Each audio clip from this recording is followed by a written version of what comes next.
Assalamu alaikum wa rahmatullahi wa barakatuhu.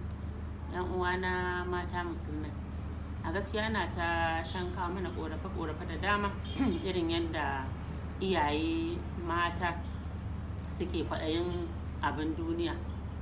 Yake ta isa aure amma ba za ki aure da ita ba ga wanda take so, sai ga wanda kika san za ki samu kuɗi. To alal haƙiƙa annabi sallallahu alaihi wasallam ya yi mana hani da wannan.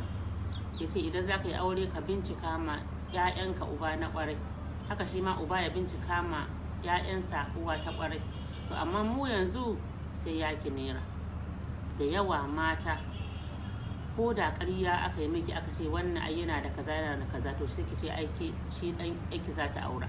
Shi sa ake samun waɗansu matsaloli a gidajen aure. Ba mu auren dan Allah ba, sannan ba a bincike dan Allah ba, sannan sai a yi auren ya zo ya zama matsala.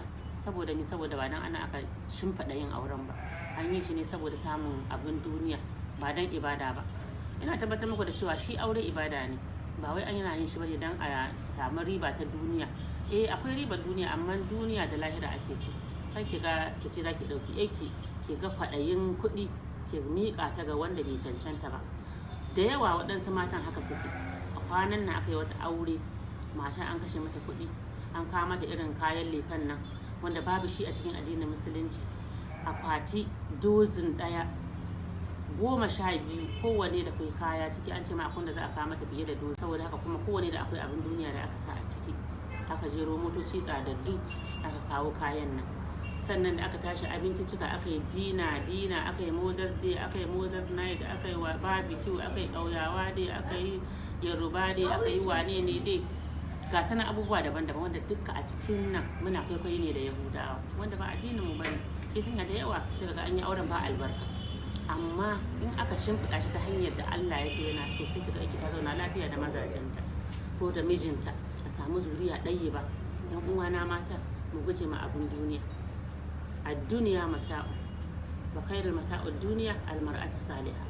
Ita duniya wuri ce ta jin daɗi ɗan kaɗan, amma mafi jin daɗin ka a wurin mace saliha. In Allah ya baka mace saliha, alhamdulillah ka gode ma Allah.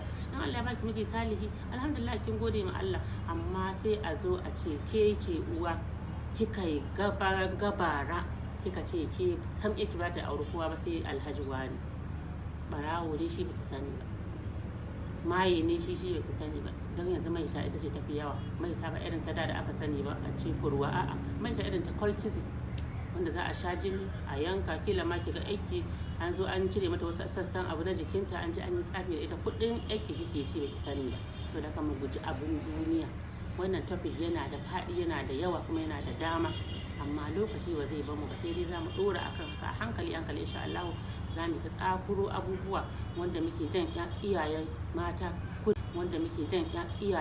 mata kunne da su guji irin haka. Ya aure da aiki ga wanda take so. Annabi sallallahu alaihi wasallam ya ce ku aurar da 'ya'yanku ga waɗanda suke so.